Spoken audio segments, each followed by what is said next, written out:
बड़ी खबर आपको बता दें, रक्षा मंत्री राजनाथ सिंह ने दिल्ली में आयोजित सिंधी समाज सम्मेलन को संबोधित करते हुए ऐसा बयान दिया आज उससे पाकिस्तान में हलचल मच सकती है। उन्होंने कहा कि भले ही आज भौगोलिक रूप से सिंध भारत का हिस्सा नहीं है, लेकिन सिंध भारत की सभ्यता और संस्कृति का एक अहम हिस्सा रहा है। उन्होंने आगे कहा कि बॉर्डर कब बदल जाए कोई नहीं जानता और भविष्य में सिंध फिर से भारत में वापस आ सकता है।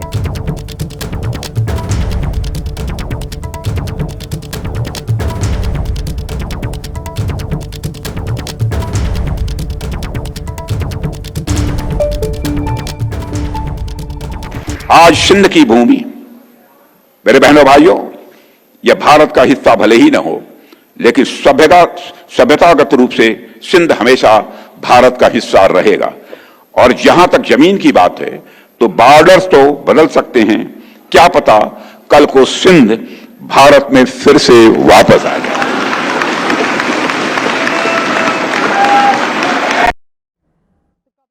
बदल सकते हैं, कहना है रक्षा मंत्री राजनाथ सिंह का। और ये किसी को नहीं मालूम कि कल को सिंध भी भारत का हिस्सा एक बार फिर से बन जाए, ये राजनाथ सिंह ने कहा। और इस बयान के बाद यह स्वाभाविक सी बात है कि पाकिस्तान के अंदर हलचल मच सकती है।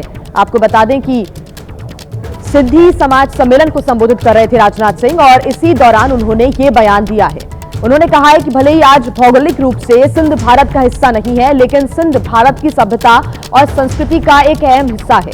उन्होंने आगे कहा कि बॉर्डर कब बदल जाए कोई नहीं जानता और भविष्य में सिंध एक बार फिर से भारत में भी वापस आ सकता है। तो राजनाथ सिंह की ये बड़ी बातें सिंधी समाज सम्मेलन को संबोधित कर रहे थे। उस दौरान उन्होंने कहा कि क्या पता सिंध भारत में वापस आ जाए, ये कोई नहीं जानता और बॉर्डर बदल भी सकता है। तो रक्षा मंत्री राजनाथ सिंह ने दिल्ली में आयोजित सिंधी समाज सम्मेलन को संबोधित करते हुए ये बयान दिया है, साथ ही बड़ी बातों का उन्होंने जिक्र किया है। इस बीच इसी से जुड़ी हुई एक और बड़ी खबर हम आपको बता देते हैं। रक्षा मंत्री राजनाथ सिंह के सिंध पर बयान के बाद खौफ में है पाकिस्तान ने अंतर्राष्ट्रीय कानूनों का हवाला दिया है और पाकिस्तान शांति की दुहाई देने लगा है।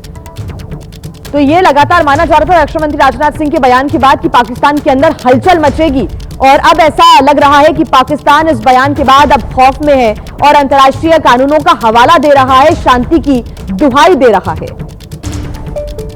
रक्षा मंत्री राजनाथ सिंह ने सिंधी समाज सम्मेलन को संबोधित करते हुए सिंध के बारे में बयान दिया था और कहा था कि सांस्कृतिक रूप से हमेशा सिंध भारत का हिस्सा रहा है, एक अहम हिस्सा रहा है। ऐसे में कल को सिंध भी वापस भारत के अंदर आ जाए, ये भी हो सकता है। और उसके बाद अब पाकिस्तान के अंदर कहीं ना कहीं खौफ है।